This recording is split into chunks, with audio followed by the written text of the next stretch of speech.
और आपने कहा पानी का मुद्दा लगभग सर 25 साल तो नहीं, बिल्कुल ठीक कह रहे हैं आप। इसमें कोई दो राय नहीं कि पानी की ज्वलंत समस्या है। सबसे पहली बात मैं समझता हूँ क्योंकि सोलन को सभी लोग एक पॉपुलर स्टेशन के रूप में लेते हैं और जब भी कभी चाहे वो ब्यूरोक्रेसी के हों, चाहे मैं कहता हूँ मेरे साथ आर्म फोर्सेज वाले लोग, सब लोग ही चाहते हैं कि सोलन में ही सेटल डाउन हो। ये जो लगातार माउंटेन प्रेशर है हमारी जनसंख्या का, हमारे में ये प्रेशर हमेशा ही बढ़ता जाता है। तो इनके साथ मतलब कि पैरिटी में और उसी रफ्तार से अपनी पेयजल योजनाओं को आगे ले जाने का एक मतलब और चुनौती के रूप में हमारे सामने होता है। लेकिन पूर्ण आशा है कि हम इस चुनौती को भी पार करेंगे और जैसे आपने कहा कि बोरवेल की योजना, जितने भी हमारी ऐसी जगहें हैं जहां पे हम कर सकते हैं, वो भी एक डेफिनेटली हम लाएंगे ऑपरेशन और ये पानी के संकट को जो है वो सुलझाया जाए। सोलन में पानी पर सियासी संग्राम। मंत्री बोले जल संकट बड़ा चुनौती, विभाग बोला सब कुछ सुचारू। आखिर सच कौन बोल रहा है? मंत्री धनीराम शांडिल या जल शक्ति विभाग के अधिकारी? नगर निगम चुनाव के बीच सोलन शहर में पानी का मुद्दा अब बड़ा राजनीतिक विवाद बनता जा रहा है।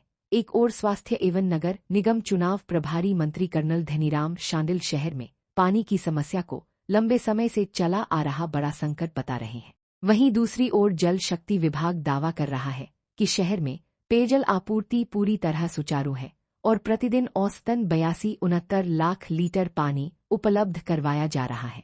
ऐसे में सबसे बड़ा सवाल यही उठ रहा है कि आखिर जनता किसकी बात पर विश्वास करे, मंत्री की या विभागीय अधिकारियों की? दरअसल मंगलवार को चुनावी कार्यालय उद्घाटन के दौरान मीडिया से बातचीत में मंत्री धनीराम शांडिल ने साफ कहा कि सोलन शहर में पानी की समस्या लंबे समय से बनी हुई है और यह सरकार के सामने एक बड़ा चैलेंज है। मंत्री का यह बयान उस समय आया जब नगर निगम चुनाव के चलते शहर में मूलभूत सुविधाओं को लेकर राजनीतिक माहौल गरमाया हुआ है। लेकिन मंत्री के बयान के बाद बुधवार को जल शक्ति विभाग की ओर से जारी प्रेस विज्ञप्ति ने पूरे मामले को उलझा दिया। विभाग के सहायक अभियंता एस ठाकुर ने दावा किया कि गिरी और अश्नी खर्च जलापूर्ति योजनाओं के माध्यम से शहर को नियमित पानी उपलब्ध करवाया जा रहा है। विभाग के अनुसार पिछले 34 दिनों में 2811 लाख लीटर पेयजल सोलन शहर को उपलब्ध करवाया गया है और केवल 30 अप्रैल को बिजली बाधित होने के कारण अस्थायी दिक्कत आई थी। अब सवाल यह है कि यदि शहर में पानी की आपूर्ति पूरी तरह सुचारू है तो फिर मंत्री खुद पानी की समस्या को बड़ा संकट क्यों बता रहे हैं? और यदि मंत्री की बात सही है तो क्या विभाग जनता और सरकार दोनों को गुमराह कर रहा है? शहर में इस विरोधाभास को लेकर चर्चाओं का दौर तेज हो गया है। लोग ये भी सवाल उठा रहे हैं कि क्या विभागीय अधिकारी अब सरकार और मंत्रियों की बातों को गंभीरता से नहीं ले रहे, या फिर अफसरशाही इतनी बेलगाम हो चुकी है कि मंत्री के सार्वजनिक बयान को भी विभागीय आंकड़ों से झुठलाया जा रहा है।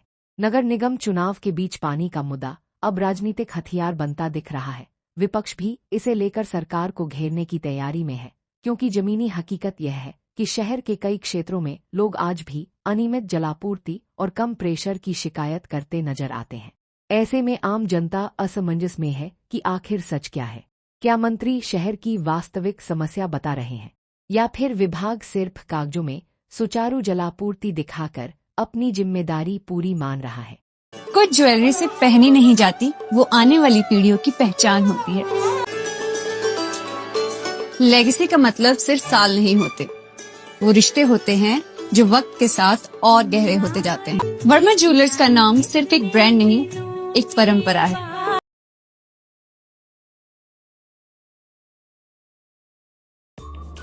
Namaskar, I'm Alka Bharadwaj, Principal Gurukul International School, Kunihar.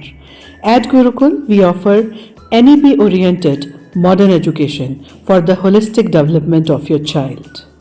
Admissions open now. Give your child the better foundation they deserve.